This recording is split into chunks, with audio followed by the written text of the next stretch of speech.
Welcome everyone to another round of hashtag Ask Jim Live Q&A with your host Joel, and obviously we're here with the man himself, Jim, and our very special guest tonight is Lee Penman, who is Jim's lovely wife. How are you, Lee? Thanks for agreeing to do this. I know you're a bit nervous, but you'll be fine, and as the questions come. She flat out said no when I asked her, but she gave in to persuasion eventually. But Lee's a really successful business lady in her own right, and she runs multiple successful businesses, and also the Foothills Comment Centre here, which is a great facility. So anyone who comes to do training or prospective franchisees, they stay on site. That unit is run by Lee, and also there's a factory, there's other commercial property developments and stuff. Building company. Building company as well. She do that very successfully. Yeah, so there's lots of different stuff that Lee's involved in. So Lee's a great business lady as well. So if you've got any questions for Lee and for Jim, please leave them in the comments and we'll get there. There's already 55 people tuning in, so we welcome to those guys.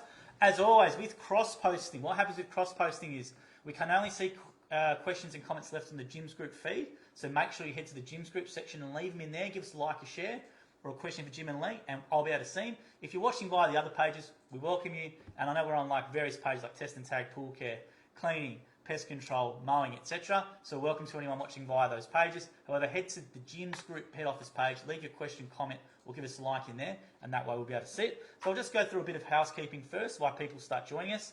So make sure you follow Jim. Jim has his own social accounts now, and his handle is @TheJimPenman, and that's with YouTube, Instagram, Facebook, and Twitter. And there was a really good interview done with Jim via the Founder channel. Now, Founder's got around 1.6 million followers on Instagram, so there was a photo of Jim on that, and also the YouTube video at the moment, it's already got 3,000 views. It's already been up for a couple of days. So if you search Jim Penman and Founder, that will come up. That's a really good watch. It's a bit different. And also letting everyone know there is a Jim's Group information night, which Jim will be attending to, which is Monday the 17th at Crown Casino in Perth. So if you want to actually meet Jim, you can actually go along there.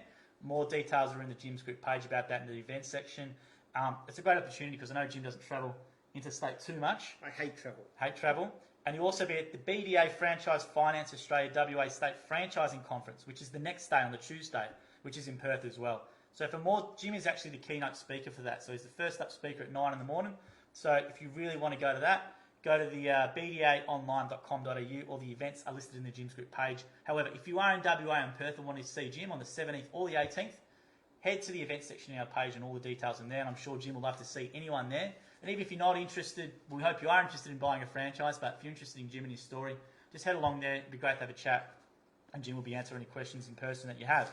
Just another thing as well, Men's Health Week is this week, so we're going to do a couple more posts probably from tomorrow onwards, but from the 10th to the 16th, it's very important for all the blokes to look after their health.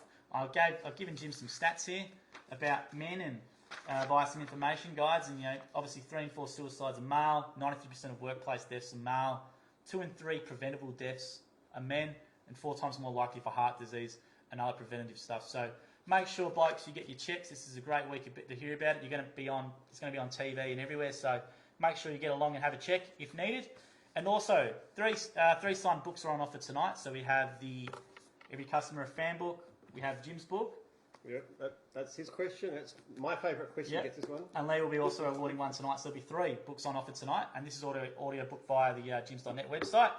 And we make sure we announce the winners at the end of the show. So hang around at the end of the show and Jim will sign the books there for you on live on this one. So just before we get into the questions, I just want to talk about a couple more things. So hashtag Jim's Logo Comp, as always, we go through a couple of them. So make sure you head to Jims.net. There is the logo generator there.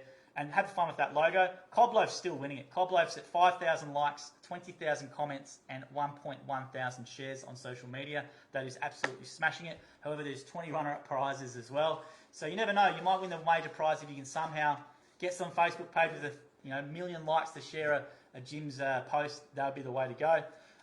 So we're going to run through a few now, which have been submitted during the week. So this one's quite interesting. So I don't know if you can see there, but this is Jim's. Then there's a bunch of Morse code there.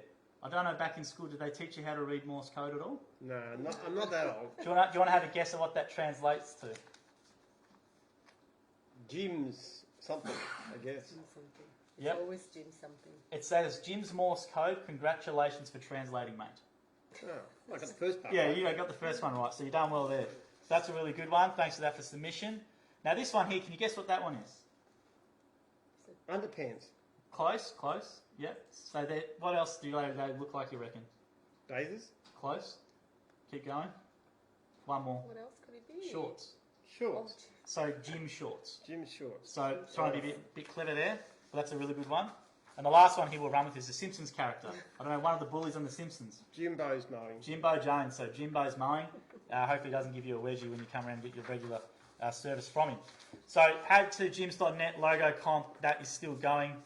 21 prizes to be won. Open closes end of June 30. So make sure you get there and give it a crack. Now the last thing we're going to mention before we get into the questions is, I'll just show you this photo here. You can probably see it a lot better on the screen. This was submitted to us during last week.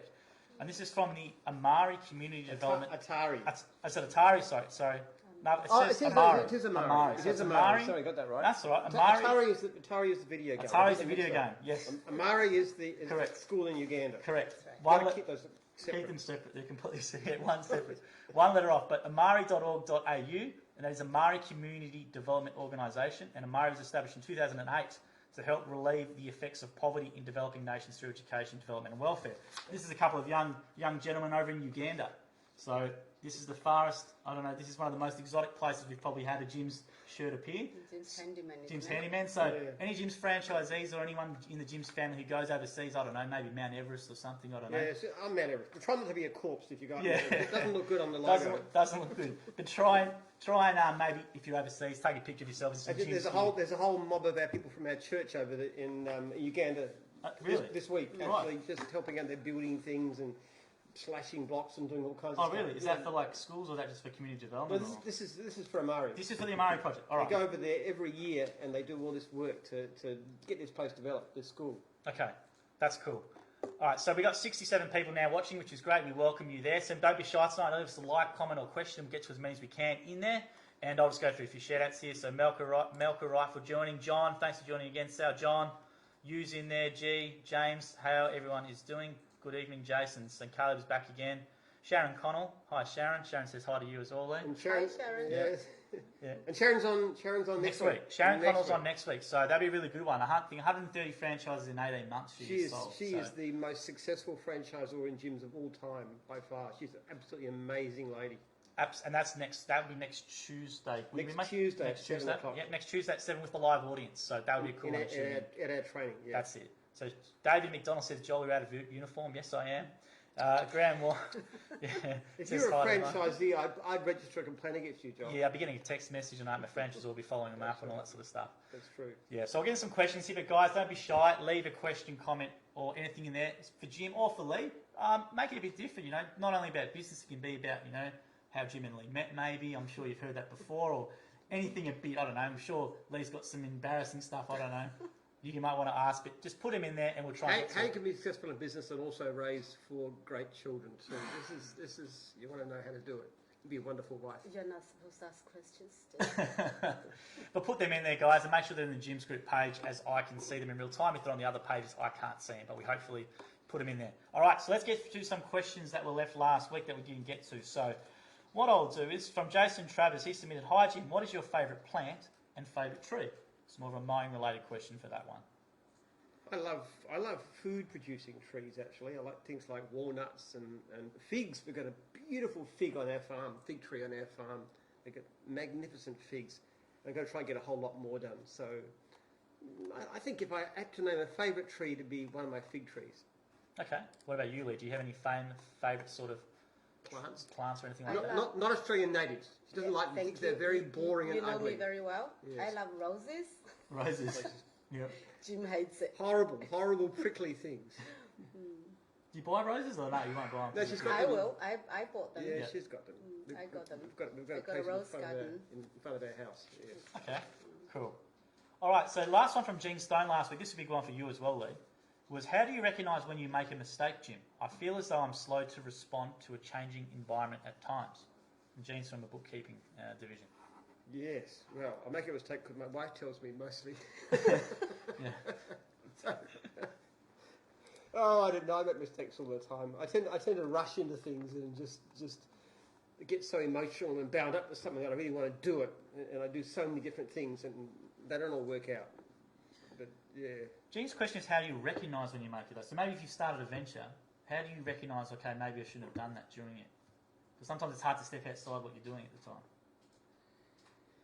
Yeah, it's kind of hard to say, really. You try something and you just got to watch it, and it doesn't work right at the beginning. You try and change it, and sometimes you just got to. Like we had a trade exchange running for a while, which Lee was a lot earlier than me to figure wasn't a good idea. But part of the idea of it was we thought that technology would allow people to be encouraged to trade. It's like a trade exchange is a business that swaps goods and services between businesses. And it was supposed to be set up in a way that the trading would be done automatically. The software would help people to trade, and we found it didn't. So it took me too long to recognise it just wasn't, the basic concept wasn't working very well. Okay. So what about you, Lee? What about when you do a business, when you make a mistake, how do you recognise it? Do you analyse it via numbers, or is it Well, something? the figure will tell you. The figures, yeah. Yeah, you go by the figure, and the figure will tell you. But I guess making mistake is just part of the process. If you don't make mistakes, you may as well not do anything, you know. So just part of the process. Because if you're trying new things, and not everything you try works out. That's right. If you did the same thing all the time, well, except that the market can move on, you're not going to make so many mistakes, but you're not going to grow and you're not going to learn. And her second part of the question, she goes, she feels as though she's slow to respond to a changing environment at times. I don't know if that's more of a tech question or a business question, but obviously the technology has changed a lot from when you started to now. How did you find, was it something you had a natural learning towards, or? I think the most important thing for me is to be in touch with as many people as possible. So I mean, I'm famously easy to reach. My franchisees have my phone number, they have my email address. Even members of the public can get onto me if they've got a complaint. It doesn't get fixed the first time they come to me. And then people can email me very easily. You know, Jim at Jim Stein, members of the public can just email me with anything. So, and it's kind of helpful for franchisees to be able to get help, but it's also very helpful to me to know what's going on. Like I had a suggestion just yesterday, one of my franchisors actually was writing in, he was sort of complaining about the complaint system. Yep. And he was suggesting there was a way of doing it so that a complaint could be tentative first, and then after a couple of days, then it becomes permanent. So it just is a way of encouraging people to look at the complaint and see if it is valid. So this was just something I came up with yesterday in an email, and I thought that was so good an idea. This is Paul King, by the way, the mowing franchisor, if anybody knows that. And so I just emailed Liv and said, what about this? What can we do? So this morning we sat down and we're working out where in the schedule to go for IT. So you change by listening to a lot of people. So you encourage feedback, and then that's how you keep your foot on your finger on the pulse. The biggest mistake I find a lot of people do is they don't listen to other people. They know what they want to do, and they don't listen to feedback. And I think you've always got to listen to everybody, and no matter how much you know and how, I don't know, almost how unknown somebody is, you've really got to listen to them and sort of say, okay, is their idea sensible? And is my ego getting in the way of changing my way of doing things? Now that's a good point you make. I want to touch on that a little bit more, even though it's not a question. How do you find that? Because obviously, it's like with your position, you're such a well-known entrepreneur in that, and people would think objectively you have that big ego, but knowing you don't. You're probably the last person who has that. I know other people like Hader and Sharon and that, they're very successful in their own right, and the last thing you can tell when you meet them is they have no ego at all, and they'll take advice from an 18-year-old or from whoever it is for the good advice. Yeah, absolutely. I had one of my best ideas from a franchisee who'd been in the business like 4 weeks. And he had this idea of using, that's Shane actually, we've referred to him before, but using the, trying to respond fast as a game, following the clients as a game, and he's talking about his incredible conversion rate. And I never thought of that before, but it's something I've shared with a lot of people since then. Yeah.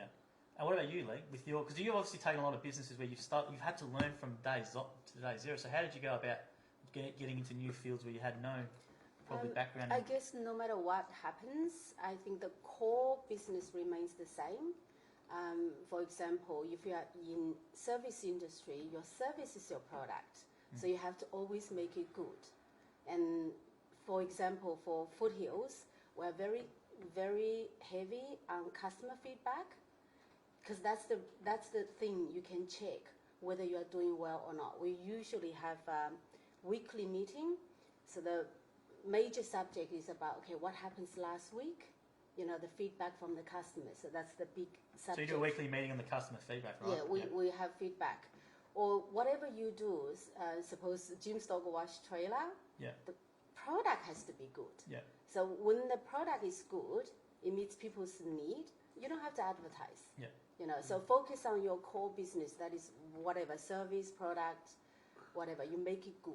Yeah. You know, constantly improve it, get feedback from people, and improve it. But you're constantly changing it based on the feedback you receive. Absolutely, yeah. Because I have no idea how to run a conference center or a dog wash, factory. Yeah. But I got good people to help me, obviously. Yeah. Malcolm Rinderberg, he's a expert Yeah. in cars, any kind of cars, trailers. Cool. Yeah, so I got good people to help me. And that's Bayswater Custom Trailers. If people That's punch it right. online, they'll be able to Yeah, find that. Cool. yeah. All right, I'll run through. There's a lot of people watching, which is great. Welcome to everyone. And if you're watching, as I always say, we're cross-posting, so head to the Jim's group page and leave your comment or question there, as we have to see that in real time. I'll just run through some other. We've got Jake scanning. Jake Cronin, our wonderful producer, is scanning the other pages, so he's just filtered me a lot of shout-outs and stuff here. So I'll just go through them right now. So Thomas Jacobs tuned in, so hi Thomas. Alana and Ron Sadowski, they're always watching, so thank you to Ron and Alana.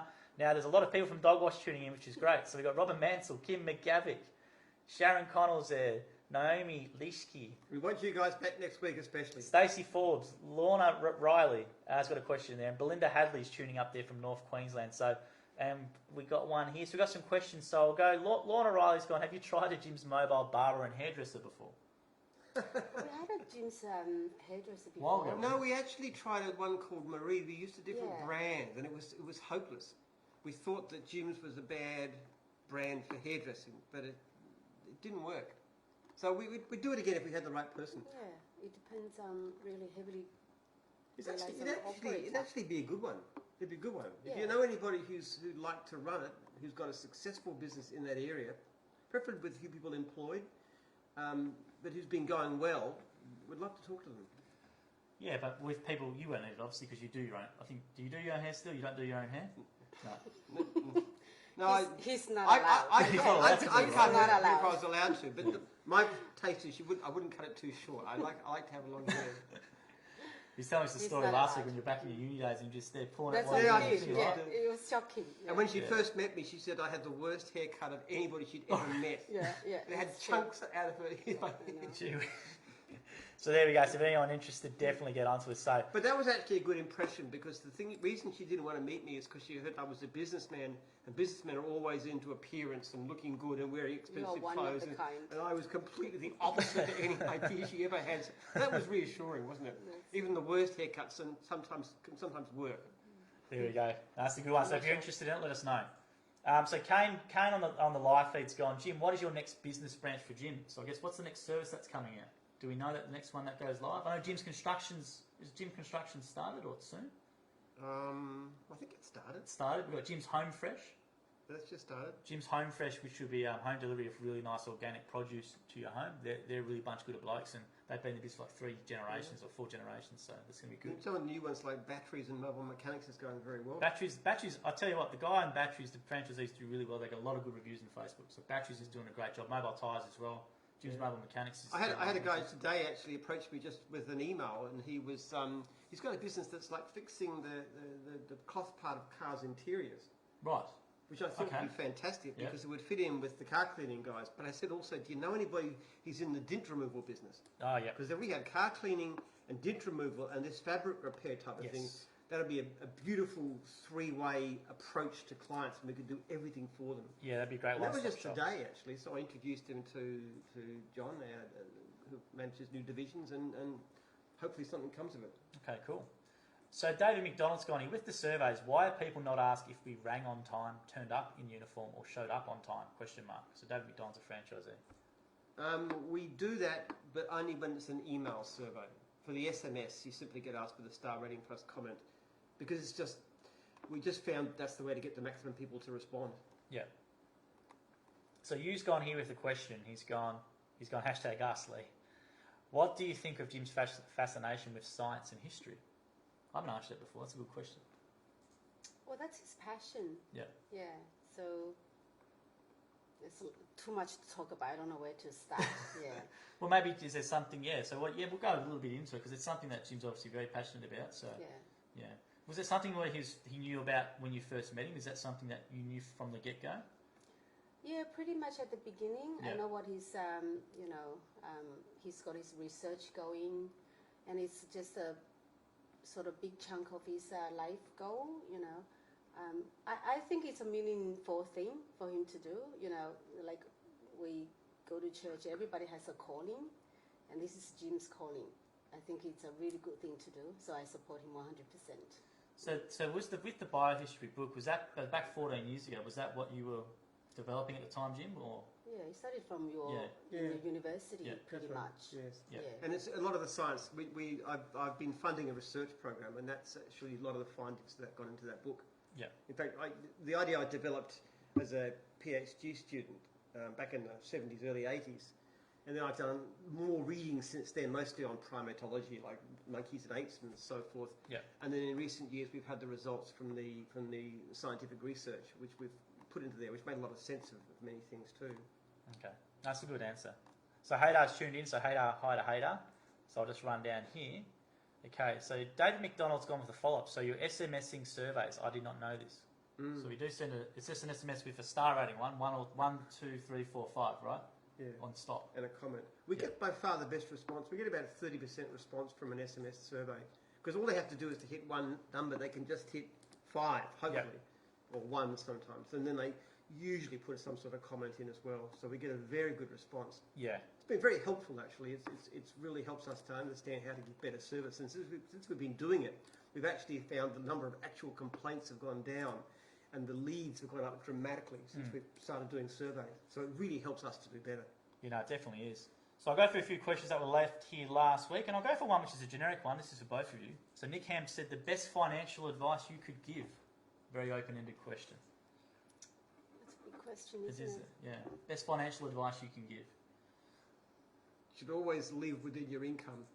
The difference between wealth and poverty is not so much how much money you make, but how much money you make comparison with how much you spend. And I guess one advantage I have been, which some people would say is a disadvantage, I'm extremely stingy. We put that in the, and just so you know, we put that in the promo because we use the current affair. Remember the current affair story come out, and that's what Lee was saying. Yeah, so that's the promo we put together. So, is there any examples of Jim's maybe stinginess that you can maybe review? Oh, heaps. when I just met him, because I'm from China, we are a bit superficial, I think, because especially the a bit more bling and a bit more. Yeah, you tend to go beyond your means. You buy things, just to display, to establish your status, this kind of thing. So when I met Jim, he's absolutely the opposite. And then we went to the shop. He started to buy this homemade brand, and it took me a while to get used to it because you have to change from one mentality to here. Yeah. So it's very hard. I still buy shop brand. I was going to say, do you still get the home brand and the black and gold and all that? He's still. Well, we do for the washing up because I mostly do the washing up, me and the kids. So Lee does the cooking. So it's fair enough that I get to choose the dishwashing. Yes, I don't get to have a say. No, not that way. I think. Is there any other examples? I think about the restaurant was the one you talked about. Okay, so if we go for some fancy restaurant, not fancy in a way, it's just like different. Yeah. But like the hot pot one, it's actually quite expensive. Yeah. Now when we finish the meal, I wouldn't let him pay the bill because I think he's going to faint. So I normally I will go and I pay the bill behind his back. Oh really? Yes. Don't want to give him a shock. I think the more a meal costs, the worse it tastes. Yeah, he enjoys it better if it's You enjoy the savings, Jim. I enjoy the savings. Right? Most people are the opposite. They think of it, if they did a thing watching on Netflix where they had people, there was 2 cakes, and one was more expensive, one was cheaper. And people were saying, the more expensive cake tastes better. But it was the same cake, just a different shape. But I'm the opposite. The cheaper it is, it tastes better. It tastes better. You taste the savings. That's the extra And flavour. you know what I really, really love? One of the best meals there can possibly be is a chicken schnitzel and a toasted corn on a barbecue, which costs almost nothing. That is absolutely delicious, and it's you can go to the finest restaurant in the country and you will not do better than one of my barbecues, wood-fired barbecues. So there you go. If you host Jim, that's what you want to give him. What about you? What about you, Lee? What's the best financial advice you can give? I agree with Jim on that one now. I'm very conservative, if everybody has a dream, you want to achieve something, do something, but you always do it within your means. Jim is a visionary person. If he wants to do something, he sees that thing like 5 years later. Yeah. I'm totally different. When I start something, I can only see the first 5 steps. Right. So if any financial advice I would give, it would be like that. You know, you want to do something, you do it within your means. Yeah. You save enough before you start something. I think it's pretty. Look, I think even though it sounds like it's, I think it should be. Yeah. I think it's even though it sounds like simple advice, a lot of people don't do it obviously with debt levels and all that sort of stuff, right? So even though it sounds like it's a simple bit of advice, actually adhering to it. Yeah, sometimes wishful thinking doesn't mean reality. People worry too much about the display, the way things look. What counts as the service that you offer, how good that is, and then you don't have to splash about. Yeah. I think one of the worst things is people's interest in display, in seeming rich, in seeming as though they've got an expensive car or an expensive house, or these are garbage things. They don't create happiness, and they actually undermine putting the value where it should be. Well, I think that's a good point. It's good to have nice things in that, but if you're relying on your self-esteem to be linked to a Rolex or whatever, or to make up for your lack of maybe skills with women, to have flush a Rolex around, you probably got it's probably a lot cheaper ways and more self-improvement you can do as opposed to spending a lot of money. Okay, so thanks for that question. That was a really good one, Nick. So Stuart Rainbow's tuned in, so g'day Stuart, thanks for that. There's a nice suggestion here from you. So to help clients know how far the franchisee is, so they know they have to pop in, franchisees could use the Waze app to share the location next to the client, perhaps only 30 minutes before they're due. So the Waze app does get used by a lot of franchisees. I know they integrate with Zapier and other things, so that's a really good one. Denise has tuned in and said hi. David's gone here, I use ServiceMate, which has this feature. People love it because it's like ordering a pizza. Yes, ServiceMate's an awesome app, and we're going to take a lot of those features and hopefully... we should put that in Jim's Jobs. Definitely. That's going to be on the wish list. That's their own franchisee program. That's definitely on the wish list. Jim's Jobs is going to be the best because it's going to go constant feedback from franchisees to make it better and better and better. We've got a big program ongoing. I feel sorry for the IT development guys because I know that once that goes live, the wish list will be we seem to grow a new person in our IT department, but every week it's bigger and bigger, but it's the way of the future. Look, I think once those couple of those projects come out, once they're out as the base and framework, guys will be really impressed, and then we're going to add to it as we go. We're just going to get that base product out there, and it'll be fine. So John Ardeem is tuned in. Jim, what parameters/requirements do you use to decide on what might be a successful opportunity for a new Jim's franchise division? It's a good question. It's not so much actually the idea, it's the person running it that counts. The divisions of ours that work are the ones that have got great leaders. And I know I've said this before, but people are more important. There's nothing particularly fancy about the idea of mowing lawns or cleaning or washing dogs or any of the things we do. What matters is who's running it. So if you're going to look at a new franchise, it's got to be a service that's got reasonable scale. There are some things that you only put 4 people in the whole of the country, you wouldn't want to do that. It doesn't franchise well, it's not big enough scale. But if you know that you could put 100 people doing something, it's worth going into. Ideally for us, something that you can train fairly readily. It's difficult to run a really big business where you've got to have a trade qualification. Yeah. So things like plumbing and electrical we do, but they're very hard.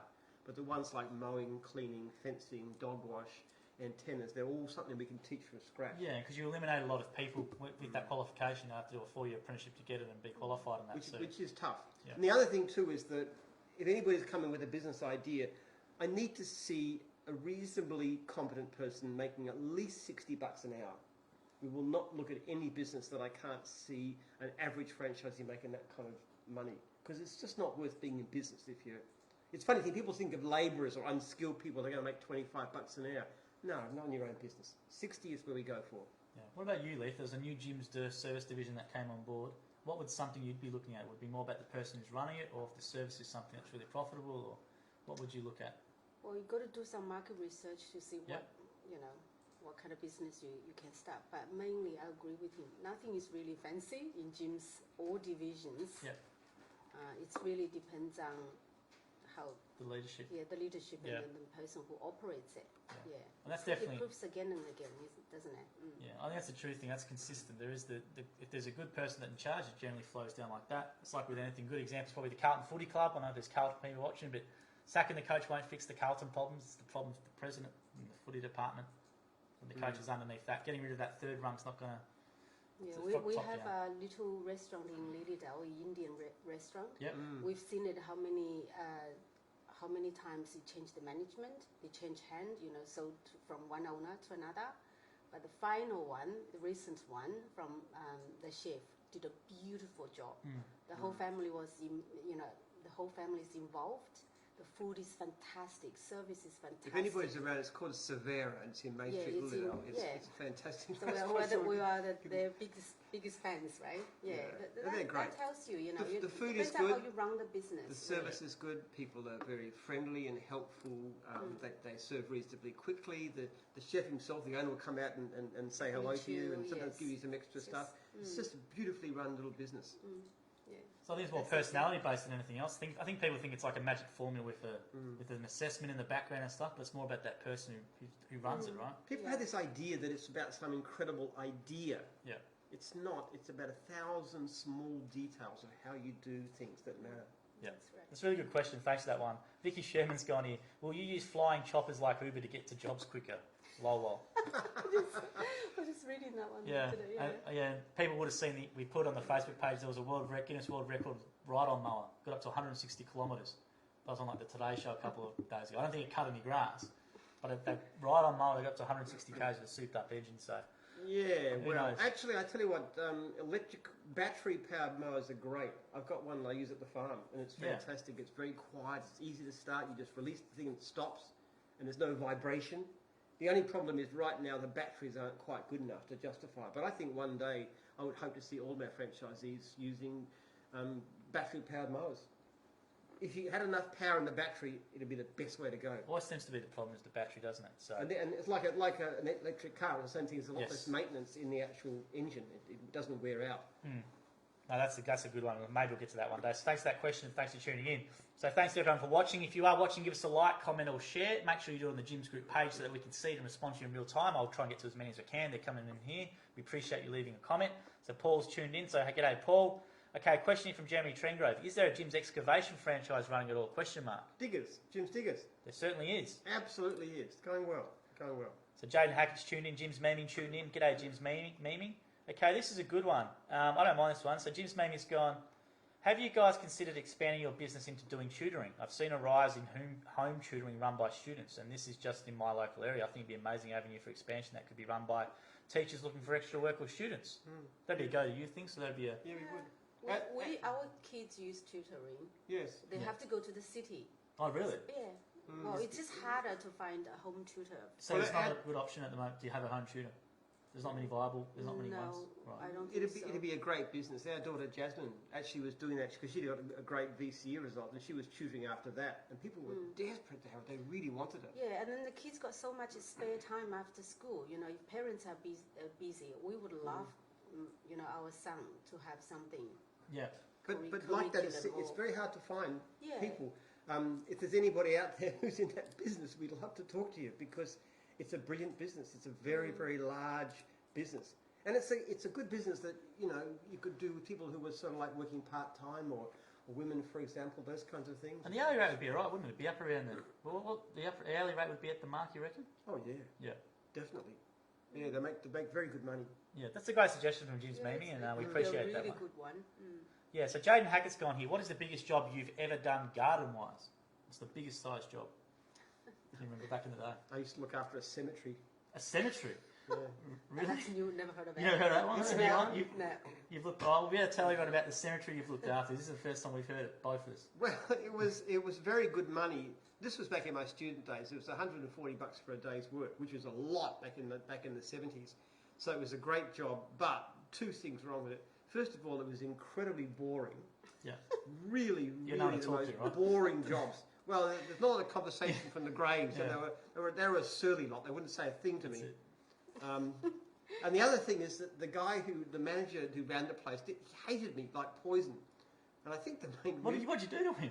Well, I think the main reason for that is they had a full-time person doing the gardening. Right. And I used to do the whole thing in a day. And so I was probably making a lot more money than him. So he couldn't complain about my quality of work. But because I was self-employed and I was motivated, I just worked so much better. And I think that's what really bugged him. Right. I just made people hate you to make a lot of money, especially when you make more money than the supposed manager of the place. So you did that whole job. It would take him a week. It took you a day. Yeah, he had a full-time gardener, and they provided the equipment. And I could do the whole thing better in a single day. Wow. There you go. There's a symmetry. I mean, would never have picked that answer. Thanks for that question, Jane. That's a good one. So here we go. Haydar has gone. I hear that Lee is an awesome cook. Is that a passion, and how did you learn? That's from Haydar Hussein. Thanks for tuning in, Haydar, on that question. I actually like it. The only problem is my family don't really enjoy my Chinese food, which is such a pity because I'm really good at it. But your Chinese food is weird. It's all sort of I'll try Chinese food. I'll have some of that. You guys should No, try. this is nothing like Cantonese food. This is Sichuanese food, which is incredibly hot. Not really. It's some sort of disgusting pickle thing with rice porridge and it's not, That is totally not true. she actually can cook pretty well, but not what she likes. Not my Sichuan food. No one can take it. She'll make that. nice food for us, and then she'll sit there having this awful stuff in the corner. Nobody else wants to touch. I'm sure it's not that bad, is it? Yeah, my Oh, food no, it's always worse. loses to Worse. cheese. It is worse. It is worse. Believe Unfortunately. me, no normal human would eat what they eat in Sichuan. I'm sorry to say, it's awful. But she's a good cook. When she cooks for us, she does this. I have to learn, Italian food or this thing. As I said, my Chinese food always loses to cheese. Always. Really? Mm-hmm. She does I this have to great dish convince them. with salmon and soy sauce. Yeah, that's and my so- invention. That's yeah. not my authentic. What's the dish? What is It's it? a sweet and sour Yeah. salmon. With soy It's sauce and very simple. and Yeah. bit of sugar and stuff. It's really delicious. You have that and a bit of, and rice and vegetables. It's incredible. She really does cook well. The trouble is she doesn't like it herself really. She just cooks to our taste. But anyway, pizza still wins. Pizza. Yeah, you always say pizza, don't you? Pizza. What else? Pasta. Although They always win. the Mexican stuff is good. Mexican stuff is. We have that too, when you just wrap things up and you have salsa. You have your burritos That's and all my that sort of stuff. invention too. Yeah, she does Yeah. that. The old taco kits. Yeah, away you go. Yep. So there you go. I reckon I'm going to try this food. I don't reckon Welcome. it's as bad as what Jim's saying. No, I've got to try it definitely myself. not. I'm sure. Hey, very listen, biased. you come over for dinner sometime, and we will feed you something like this salmon, Everybody will like it. and It's then just so you try exciting. her rice porridge and pickle it, and you tell me, What rice porridge and which pickle? is best. Yeah. That's not food. That's not something that. Okay, it's not like that. Don't ruin the Chinese food reputation. Okay, it's not that bad. Jim just distorted the whole thing. Come and taste it. You will judge it. I'll give it a go. But So- the good thing about it is it's not full of, even though it's weird, it's not full of sugar and fat, so it keeps it nice and slim, which I appreciate. That's a very good thing about it, even if it's inedible for any normal person. So thanks everyone for tuning in, for watching. That was a great question because look what the answer it gave Haydar. So we love that type of question, so put them in there. We really like them. So Intrigued. yeah, we love those questions. So a bit more about anything like that, it's a good chance to have it answered. So put it into the Jim's Group comments feed. If you're on the other pages watching, that's great. We welcome you as well. But make sure you head to Jim's Group head office page, give us a like, share, or a comment, and we'll try and get to your questions. So Matt Millen here has gone, when will hashtag Ask Joel series start? No one wants to hear from me, Matt. But if you've got a question for me, chuck it in there and I'll give an answer. He'll be running this company one day, and everyone want to talk to No, him. no. Dylan Quadria, this is a nice comment from Dylan, so welcome Dylan. It's telling me to say something to let Jim know I'm here. Yes, it is, so thank you for doing it. Yes. I took over my father Shane's Jim's Test and Tag franchise in WA. Absolutely loving my start. Highly recommend the Jim's Group. And I love hearing that from Dylan. I'm sure he's a younger fella, and we welcome you to the feed. If you've got a question for Jim, Dylan, please leave it in there, but we appreciate you taking the time to write that. And remember, in WA, head over there on the 18th and 19th next week. Jim will be there, so make sure you take advantage of that opportunity. So we'll get through some more questions here. So maybe we'll go on with another one, which was not probably business related. Jaden's gone, hey Jim, another question. What's your favourite holiday destination, and while on holiday, has anyone noticed who you were? So do you get recognised internationally? Oh my goodness, that's a wrong question. I'm sorry. My Hates holidays. my favourite holiday station is my farm. Yeah. I like to go out there and dig potatoes and just do all kinds of work around. That's my favourite holiday. I love doing that. So, as far as going off, flying overseas, yuck! I hate it. That's Which why is- my holiday is compromised. Despair of my wife and my family who like different things, but I'm very hard to get out of on a plane if I can possibly avoid it. Caveman. That's it. What about you, Lee? Do you have a favourite holiday Oh, destination? Everywhere. Everywhere? Yeah. Yeah, I want to go to Japan, Europe. You should go to Japan. Japan's nice. I know. There's a lot of good food. Yes. I'm Just sure the you like the- culture is very interesting. Yeah. Yeah, I'd love to go someday. There you go, Jim. Hint, hint. I've been I don't- hinting for many years. She can hint all Thank she you, likes. Getting me on a plane is very, very. The only reason she got me on a plane for a holiday was I was asked to give a series of talks in Thailand. Conference holiday. Was it business conference holiday. talks. I might have to look that gig up. That's not a bad one to get some talks over there. Yeah, well, it was on Phuket, which is a nice place. So I thought, okay, I'll go there. I have something to do. I give my talks. I can do my emails. I can do my phone calls and all the normal business stuff. So I'm not going to be totally bored. And my family gets a holiday in a nice resort. So that was That's kind our only of chance. that's the only chance. That may be what you have to do, Lee. Reach out to people internationally and where you want to go and say, hey, just got... But they wanted us to go to Italy next year, and I said, no way, it's Too too far. far. It's too far. I just couldn't stand it. Japan's not There that goes far. my holiday. Japan will be less. Japan's not too bad. Japan's manageable. Okay, we'll figure out something. Get somebody to invite him Sitting in for a talk. plane. You'd love the technology, I reckon, Jim, when you got there. Those fancy toilets and Yeah. robot stuff and all. You'd love it, I reckon, the technology. I think side. if I liked anything about Japan, it'd be the rustic History. thing. Oh, yeah. I love Kyoto, the temples. Japanese history. I really, really love Japanese history. So something about little inn in the mountains, this kind of thing with the hot springs and the Go to Kyoto for very the temples. simple, traditional. I'd like to experience that maybe, but I don't want to stay in a plane for 10 hours to get there. That's the problem. Well, Jim said a maybe, Lee. Yeah. So that's the Maybe one. I'll it's be, good. That's the one I'll be. Maybe it's hope. I'll be rewatching this and going, right, that's the angle I've got to go with and keep pushing on that.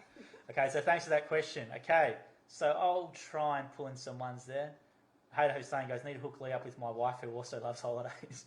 Definitely need to do. Yay! So John O'Demus going, Adelaide visit on the cards. Well, if there's an event in Adelaide, John, where Jim's required, I'm sure reluctantly he will go there. But that's if there's a speaking event or whatever. David McDonald's gone, how are you getting to Perth? He's going to fly, David. You won't be driving. I couldn't imagine you doing the drive. Yeah. I have been to Perth originally the first time I went on the train, but that's a bit far. It's a bit Did you do the slow. train, did you? I have been to Perth on a train. Wow. Yes. Across the Nullarbor. Takes a long time. So Robin Dalton Nolan's gone, hey Jim, just wanted to say my dear husband is a little unwell at the moment in hospital. The other guys who are part of the area franchise have been so empathetic and supportive, good vibes and pretty cool. It's wonderful. That's great to hear, great. Robin, and we appreciate that. I love it when our guys stick together. I like that sense of culture where they help each other and look after each other. I hear a lot of that kind of stuff, and it makes me very happy. I love it when our guys wave to each other going on the road, including people on different divisions. And I think they mostly do that. It's great to know that sense of community. Yeah, I think that's a massive advantage. I think, as I said, we hear all these comments all the time, don't pay franchise fees, go by yourself. But as I said, the stats don't back that up. Plus the community stuff and if you're ever injured, you can have your round looked after or whatever you've got your clients looked after. And you do have a large we network. quoted the statistics last week for those who didn't see them. And the best statistics are for a mowing or a cleaning business, between 90 and 95% fail in their first year. With us, it's 11%. Yeah, and that goes to a question I had from Barry Schott last week, which he said, how many businesses have failed and for what reason? And how much work do you have to find for yourself, or does the franchise cover that? So you may be going with that one a bit. It depends on the division to a large extent. There are divisions, probably fencing would be the extreme, where there's so much work that we've never heard of anybody being quiet for work. And others that are fairly physical, like handyman and mowing and those, tend to be pretty good at finding work. At the other extreme, you have divisions which are white collar, like computer services, bookkeeping, finance, where you really have to do an awful lot of finding your own work. So we will find leads for you on those, but you've got to be prepared to market yourself. Yeah, that's a good point. The best ones do that as well. The ones who sit and rely on leads, it's probably not the best way to be. And he says, for what reason? So why do you think, this one for you as well, I reckon, Lee, so why do you think people in general fail in business? I'm sure there's multiple things. Just my experience is like, I can imagine when you get into a new business, a new venture, because you don't know enough, you stumble through, you probably fail. What I learned from this 18 years of marriage with Jim is you don't get beaten down by the setbacks. You learn from it. You pick it up again. You go on with it, and you learn new things. You keep improving. So that takes you to a next level. So once you pass that first stage, things will get much easier. That's my experience for all the businesses I have run. So having that, I stumble through for each one of them. But having that resilience, you reckon, is the key to Resilience, and also don't lose hope and don't lose passion, because every mistake you learn something new from it. It'll make you better, make you stronger. Well, there you go. That's a good point. Yeah. And thanks for that question, Barry. So I'll go on one from Joanna. Joanna said last week, how about franchise fees per month? Is it depending on the income?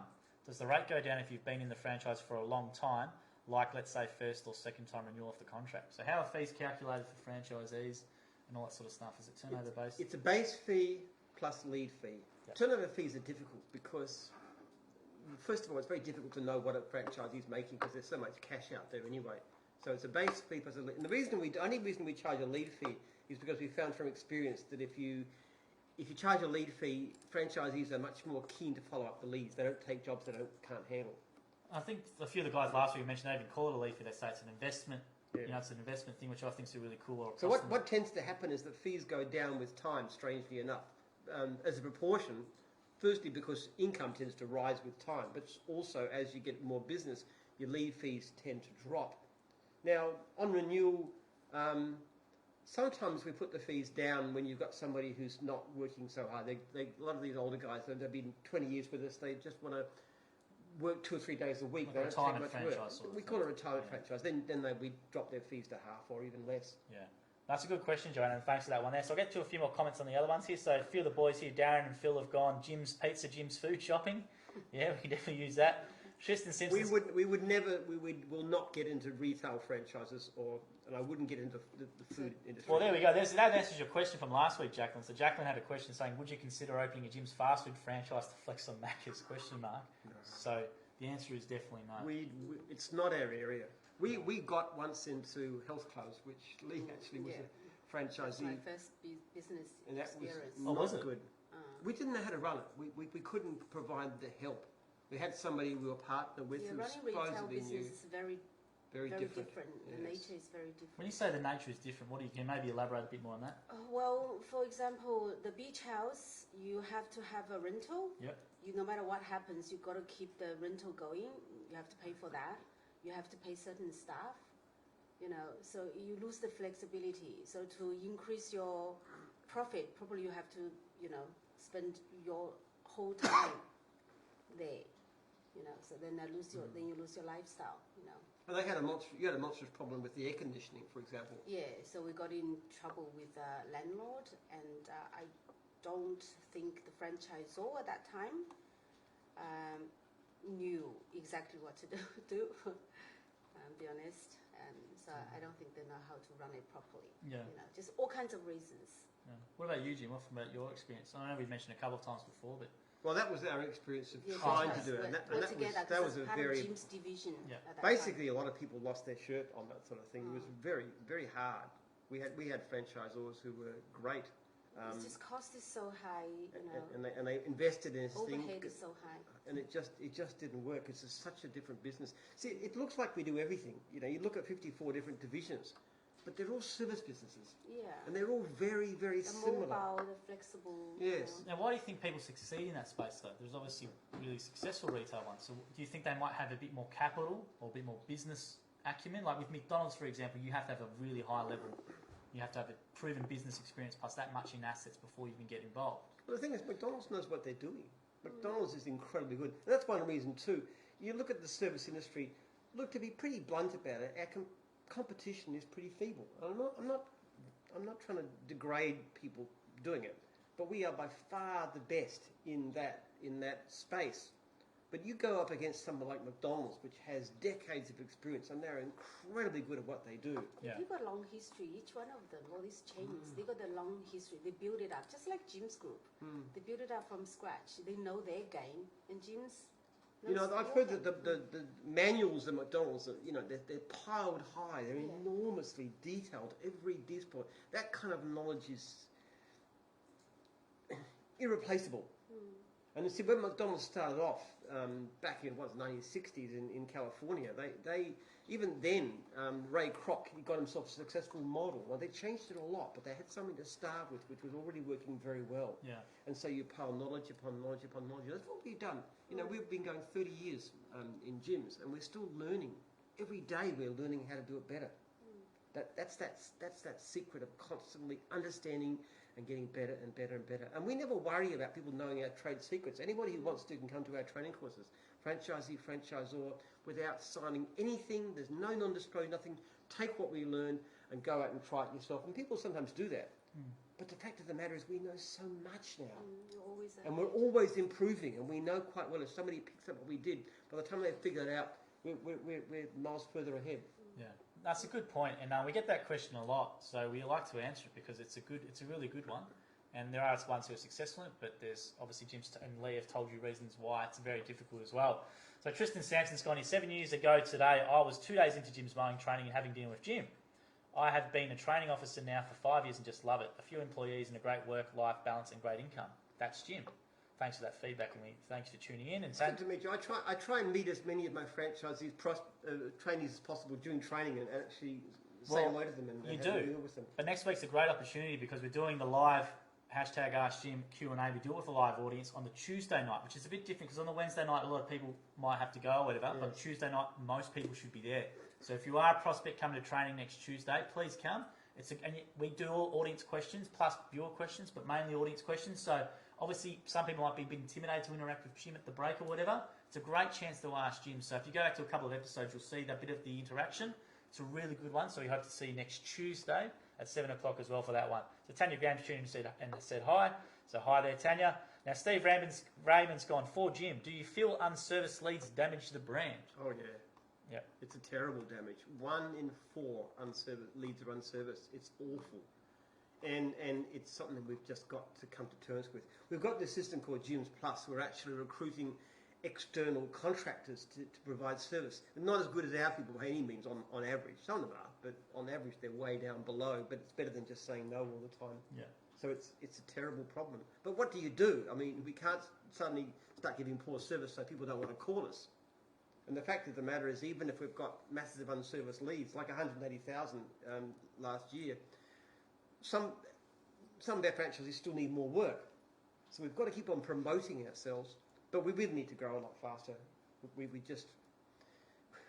could be growing at 20% per annum, and we still couldn't cope with the demand for our services. And I think the comment you made from going through the surveys about someone thought we're arrogant because we knocked back his job, right? Mm. So that's the sort of... They get very angry. I get people write to me and say, Jim, you're an idiot. You're a fool. I wanted a service done, and you couldn't provide me with service. Don't you know how to run a business? Yeah. So look, I'm sorry, but what can I do? I haven't got enough people, and I won't compromise. I won't just put on any old worker because we can't compromise the standard of service. So you've got to have good people, and it's hard to find enough. Well, another question from you's coming in. He says, by how many is Jim's Plus reducing the amount of unserviced leads? Which is a good question. I think it's about 15% of our unserviced leads are getting serviced now from Jim's Plus, which is it's encouraging. Yeah. It's getting there, and it's rising steadily. So yes. Yeah, that's a good question, Ewan. Thanks for that one. So what about you, Lee, with your business? Do you get many unserviced leads for your business at all? It's totally different.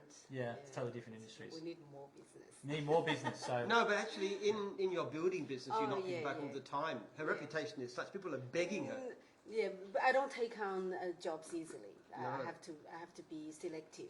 yeah, Because which is it's, a good position to be in, to be selective with clients. You have to, otherwise you They can't. really harass her almost, trying to get her to do these jobs. They do, I know. People are just begging you to do their jobs for them.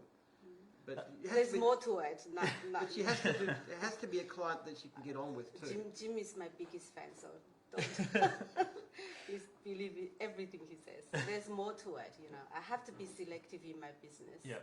Otherwise, you know, for example, you want to build a beautiful house, but you just can't, you know, like you just can't give them the cheap finished stuff, you know.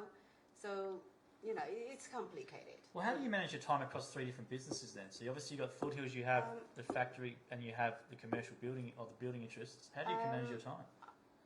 I'm not very smart like Jim. Because I don't have good memory. You talk about me being overstated a bit. We ran that factory making fiberglass trailers for 2 years I at have a to loss. say. She takes it over in 2 months. It's profitable. And Okay, as the I quality said, trailers I'm improve. strongly believe in process. Whatever I do, I see my first 5 steps first, you know. So I need to understand whatever business I run, I have to have a process. It helps me to think, clears my mind. And then it can also tell me where I fail, where I succeed. So it's important. I'm a process person. Every business is the same. With Foothills, we established a process really, really long time ago. So we stick to it. If anything goes wrong, I can tell, from this process, where is the missing link, we can tell. Factory, I'm very lucky because I got my brother-in-law helping me, and he's an expert in all cars, trailers. So he knows it. Again, we get back to process. For example, we need to know, how much time you need, how much material you need to build a trailer, and then also, then you analyze, how many trailer you need to make, for a month or whatever to be profitable. It's a simple calculation, but process to get to that stage, So knowing exactly, how much time, how much material you need to. But put just, in that just trailer. as an Just example, something like that. when she took it over, she would actually look up YouTube videos on fiberglass, so she understands the fiberglass process. Yeah, that's me. Yeah, that's me. I need to understand it. Yeah, I really need to So understand once you it. develop that process, do you then step away and put a manager in and oversee the That's- manager? Is that's that what you pretty generally much do? what I do. And that's how you Yeah. manage your time, right? Yeah, then I just go back and check, as I say, if there's any mistake for foothills or for the factory, you know where you failed. Then you analyze it, why you failed, what went wrong. So what you do is you actually learn the business inside out to start. That's the put the process exciting in place. part, yes. Right. So that you're learning from the start. You get hands-on involved. Yes. And then you sort of thank then put you. a Yeah, management. I then you step enjoy away. the process, like the Yeah. building. That is the most complicated game. Yeah. And I got Jim's building inspection Yep. team freshly. I Yep. learned how to pronounce his Tim, surname today. He's fantastic, but he's been doing this for years. Yes. But to me, the most exciting part is to learn from him, Yeah. to understand, to understand cost, everything. It's just really exciting. She gets very excited to come back from the site where she's been using a nail gun. That's really Oh, really? Yes, I did. I did use the nail gun. Yes. No stray I nails got going around. excited, No, huh? no stray nails going around. But I was going to say, Jim, from hearing what Lee said, I know you're probably a little bit different in what you do. Very different style. So maybe you want to tell people a bit more about your style. well, I'm not nearly as good at running a business and analysing it hands-on as Lee is. She is vastly better. It's not just the fact that it's foothills, but it's also our finance department. She went in and reorganised it, knowing nothing about finance, figured out what to do, put a good manager in place, good systems in place. It's been beautiful ever since.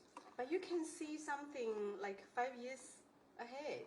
I don't have that. Yeah, I have a vision. You have a vision, and that you need that too in a business. You need to know where you are driving. And I have this passion for service that constantly drives me, and I'm always looking for ideas. And my mind is very fertile. Most of my ideas are pretty crappy, but one or two of them do work out occasionally. And I just keep on pushing and pushing and pushing towards this goal of better service to franchisees, better service to customers, and thinking of all kinds of ways to achieve that, and listening to all kinds of people to help me to know ways of improving things. Just always looking at ideas, and that is my kind of strength. And what I do is I find people who can act as competent managers, and I've got very That's his good secret, managers right yes. now, but I don't manage them as well as Lee does. I just find good people who I can trust to run things, and I talk to them about it. Yeah, because it's pretty interesting hearing Lee's process to yours. Because the key word I probably said there is process, where Lee would go and learn it and do the process, and then have managed. But whereas with Jim's the visionary, he goes, "All right, this is what I want to do. Now I'm going to hopefully my manager in place can actually drive towards it." And a perfect example is what you do. Now, I haven't a clue about social media. I don't even use Facebook. I don't know, even Instagram I've heard of, but I didn't even know how it works. But what I do know is I've got somebody who's got a passion for it and who gets good results. So I don't get involved. Now, if it was Lee, she would understand everything about what you're doing and how you're doing it. I don't do that.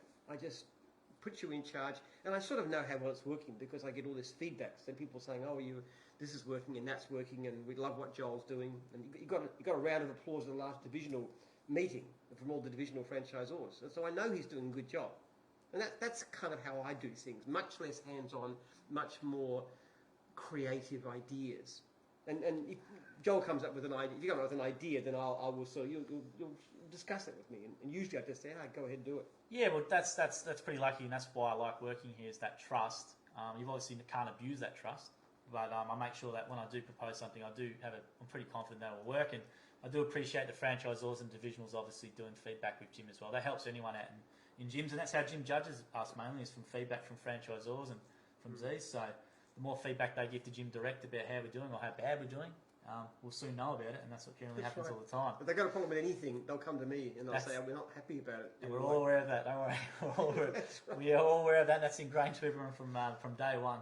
So no, we appreciate that comment. That was a great answer from both of you. So thanks for that. So Robin Dalton's gone here. Lee has it hands down. Focus on the ball and knows productivity. If you don't know what you are doing, it can make you dangle. I know why Jim married this lady. Super savvy. Well done, Lee.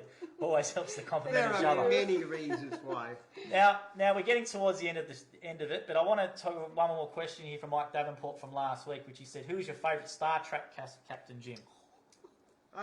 Jean-Luc Picard, hands down. Jean-Luc Picard. Jean-Luc Picard. As I've said in the past, I don't know anybody who would put James Kirk in front of a starship needs to have their head read. Completely incompetent. Is that your favourite show, Jim? I don't know. I've never asked that one before. What do you watch at home? I know you watch a lot of Ricky. You like Ricky Gervais, which is good because I like Ricky Gervais. Yeah, I think it's very funny. Yes, it's very Did funny. you watch The Office, the English Oh, version he of The can't. Office? Yeah, No, for some reason he never doesn't mind. like that. It's You too like much. the English version? The English is the best. No. It's David cool. Brent's David Brent's painful. great. It's like- That's why it's good. It's painful. You can just you get that awkwardness, right? Yeah, you just like it because it's like what we do here, isn't it? Well, who's David Brent? Hopefully not me. I do play guitar though, so maybe not without the guitar and do some songs. No, I like actually. I like Star Wars better than Star Trek. You do. Absolutely, I love Star Wars. You do. I saw them all the Star Wars with my 9-year-old son. It was fantastic. Well, you'd be glad Disney bought them because obviously Disney's a money-making machine and they're going to churn a heap more out for you. So Yeah, well, it's hard to defeat the classics though. Yeah. But I love that. But the thing I like the most is reasonably accurate historical dramas like Wolf Hall and those I kinds of watch things. a lot of those. which one was it? What's it called? Wolf Hall. Wolf Hall. It's about Right. Cromwell. Thomas Cromwell, who was the Yeah. chief minister for Henry VIII. And there Okay. was others called the White Princess, the White Queen, those kind of ones. And White there's Queen. others about historical stuff, dramatised, reasonably accurate historical. Yeah, that's our to me, is the favourite. absolute best. Okay. You also can learn loads of things from it. Or older ones like I Claudius, which was fantastic about the Roman Emperor Claudius and stuff. There's so many good things. Or Rome, Yeah, Rome. which is basically about Julius Caesar. Yeah. I love those kind of things. I really love them. I wish there was more. How do you think you would have gone in the Colosseum back in the day? Would you have been sitting up there doing one of these, or would you have been I think it's disgusting what they used to duking do. out? Yeah. I think it's awful. I don't like the Romans at all. As I said, I like the Greeks. The Greeks I was the admire the period, Greeks right? much more. The Romans were disgusting people. They really were. They were brutal. They were brutal to slaves. They were brutal to, mind you, the Greeks weren't that much better, but they weren't the nice people. Honestly, I think our own civilization is a heck of a lot better than theirs. What about you, Lee? What do you like to watch at home? Yeah, we share the same You share. thing. You really like the same things? Well, to me, it's like I really like to learn the history. It's Really? actually Okay. interesting. Yeah? Yeah, I learn a lot. Were you surprised that you would find it interesting, or did you like it as well before? I liked it Yeah. as well. Yeah. Okay, thanks for that question. And someone here has gone, Lee, when are you going to write a book? Question mark. I don't think so. You don't think you got a book in you? No, I haven't thought about it. Yeah. If you have It's a book, always Jim's thing because Yeah. he's the one. His English is beautiful. He's writing. There's quite a lot of things from Lee in this book here. I There just is a lot said of a it, lot of actually. things. I Yes. didn't write anything. No, I know, but she interviews stuff, and so you get Yeah. a bit of Lee's viewpoint and why she puts up with me and stuff. Do you know what Lee says? Or maybe Jim becomes a billionaire, then I'll write a book about it. Probably after I'm Let's dead, and I set can't a goal. argue with the things she says. Yeah. Huh? After I'm dead, and I can't argue with all the things she says about me. That's right. there we go. That's it. Okay, so maybe we just want to touch on, or maybe you guys who haven't worked, but how do you guys actually meet? I know it's in the book, I know it's covered at this, but I how think do the whole world knows already, Yeah. right, Jim? We'll just cover it off one more time, I reckon. Because everybody we know Yeah. This pretty lady, much asks us. the Chinese lady, was doing work for me, and she knew I was looking for a wife, and she said I can introduce you to some ladies, and Lee was the first one. It took her 3 days to persuade her to meet this sleazy businessman, because businessmen are always sleazy and lots of fancy cars and stuff, and we met on the Hughesdale railway station. Yeah. April the 20th, 2001, and I was very, very smitten by her. And she wasn't quite so smitten by me, but she didn't mind me too much. I was going to ask, what did you think, Lou? Yeah. I think he's so weird. Because when my friend said he's a businessman, I was, no. Because, my understanding of businessman doesn't have a good you know. Lots of Yeah, lots, stereotype, lots and right? lots of girlfriends. Yes, Yeah, you know, with like a pilot, spending all these Yeah. kind of things, and he is not like that at all. And he's driving a Volvo, like how many years old? 40 years old. No. It's undrivable, Jim. That car. It was a shame. It was really shameful. That car. You've never driven in such a bad car. No, I never seen one like that. But anyway, that's really intriguing. Yeah. Yeah, it's not his looks, I guess. No, obviously not. I like how you said, I guess, and all that, right? Yeah. No, it's just like he's funny because the first date is that the first one we met. He told me so many jokes. That was the second date. Really? A second date. He said so many jokes, and I was completely lost. Because to understand Australian jokes, guys, you Yeah. really need to understand the culture. Yeah. So I understand nothing, but all the time I just spent most of the evening explaining to him, you know, regarding each single joke, why I couldn't understand it. It was kind of It interesting was because so funny. It's an interesting tactic, just like jokes that I can't not laugh at, but then have to ask you to explain a bit more about it, right? He has to explain to me, then I laugh at it because I couldn't understand it at all. And I thought he was so smart. Oh, really? Oh yes. So maybe just tell a Because I joke can that. So just tell a joke that you don't understand to the girl, and maybe Yeah, that'll be a I good think he tactic was for so you to struggle. smart. Yes. what's that? You want me Yeah, to tell a joke? he learned something. Oh, let's from tell a us. joke. Can you recall any of those jokes? I know you got a really good memory. What was one? Oh, of the jokes? I can tell you jokes like one about the genie. Do the genie one, yeah. This is the genie, and this guy finds a genie, and the genie says, "I will grant you any wish you like, anything that you like." Yeah. And he says, "What do you want?" And this guy says, "Well, look, I tell you something. I've always wanted to go into space, but I'm really scared of flying. I hate flying. So what I want you to do is to build me a road from the Earth to the moon." Genie said, "That is completely ridiculous. You cannot possibly ask things that are totally, totally impossible." He said, "Try something else." He said, all right. "In that case, what I would like to do is to understand women." Long pause. How many lanes would you like in this road of yours? I completely agree with Genie. Very smart man. That's a good one. Now, Jim's got some great jokes in the franchise will do. I know you tell a few jokes and yours and all that sort of stuff. Yeah, And I do. the Journey one's a good one, and it's a very wise Genie. Couldn't agree with you more. Okay, so Lee, thank you very much for. I know you were a My bit pleasure. nervous doing this, but I appreciate it, and I hope you had a bit of fun and answering the questions. And I know people get to see. Obviously, Jim refers to it as the best business decision. So everyone goes, "What's your best decision or best life decision you made It's in always business?" Lee, isn't Jim it? always says Lee.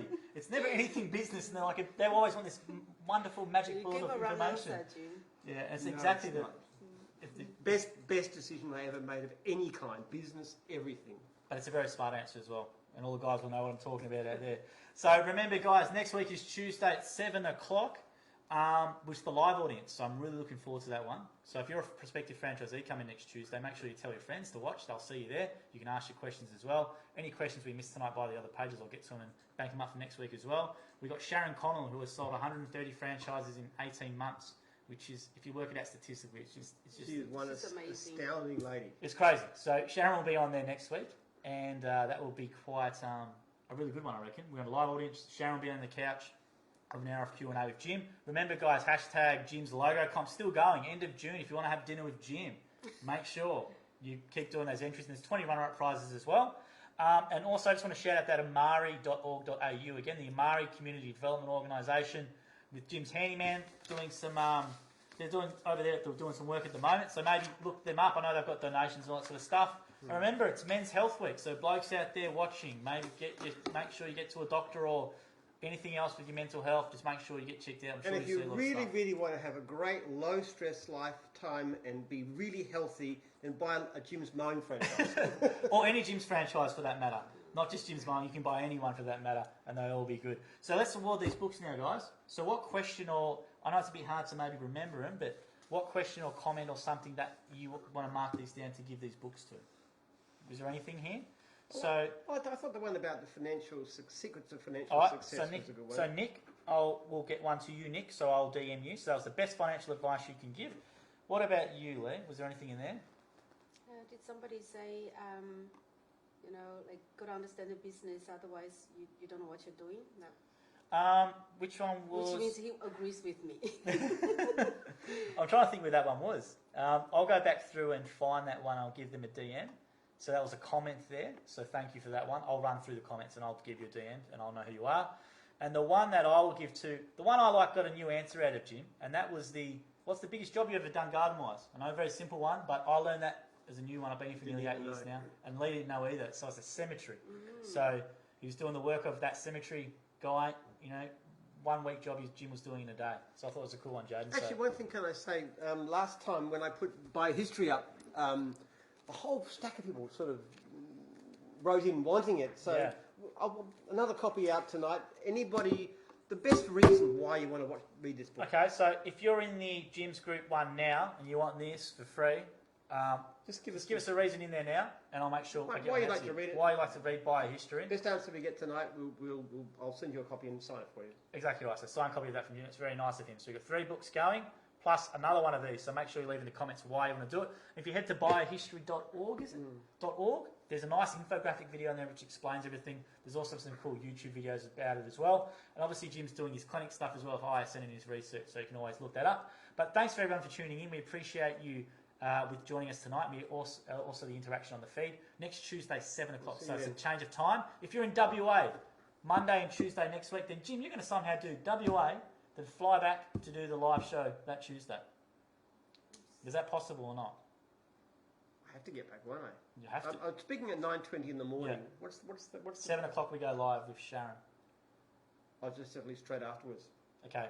Well, that's going to be a good one for Jim to do. I better check. I'll check that. I'll check the times. If it's impossible, I might just have to tell you. I'll check the. If it's impossible, we'll do it on Wednesday again, but keep an eye to the social page. I'll definitely do a post letting you the time, but there'll be a live audience next week. So if you're a prospective franchisee coming along, we look forward to seeing you there. But WA, guys, Jim will be there on the 17th and 18th, so make sure you head to the events page and just go and meet them. You don't have to email some information on stuff. If you're a franchisor, just get along on the 17th or on the 18th. More details in there. So thank you again, Lee, for your time tonight. Thank you. We appreciate it. Thanks, Jim.